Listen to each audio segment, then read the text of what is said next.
उत्तर प्रदेश के बागपत में खुशियों से भरा शादी का माहौल पल भर में मातम में बदल गया। बारात के शोर शराबे और ढोल नगाड़ों के बीच उस वक्त चीख पुकार मच गई जब 25 साल के डॉक्टर दूल्हे सुबोध की दर्दनाक मौत हो गई। पूजन करने की रस्म से ठीक पहले दूल्हा बग्गी पर बैठने जा रहा था, तभी अचानक उसकी तबीयत बिगड़ गई।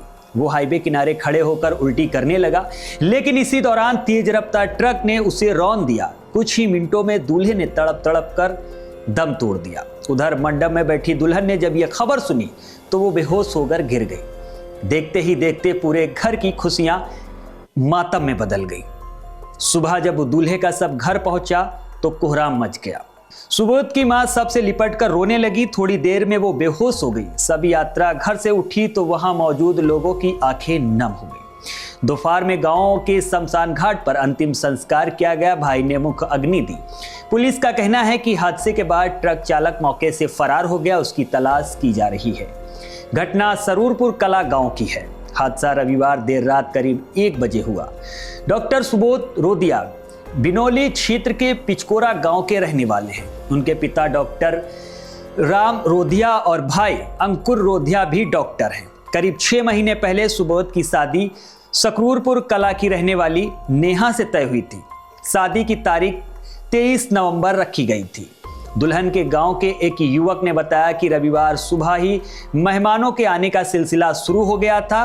शाम 8 बजे बारात पहुंची। करीब 100 बाराती थे। बारातियों का स्वागत कर उन्हें नाश्ता कराया गया और फिर पूजा की तैयारी शुरू की गई।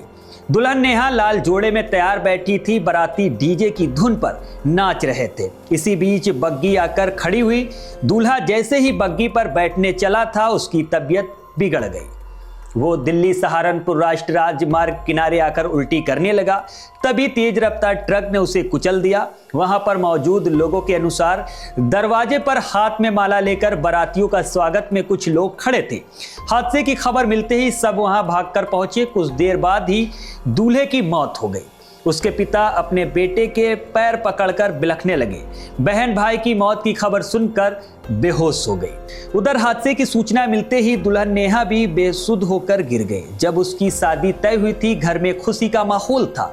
पिता ओमपाल सिंह बेटी की खुशियों को लेकर बेहद उत्साहित थे। मां बीना देवी का रो रो कर बुरा हाल था।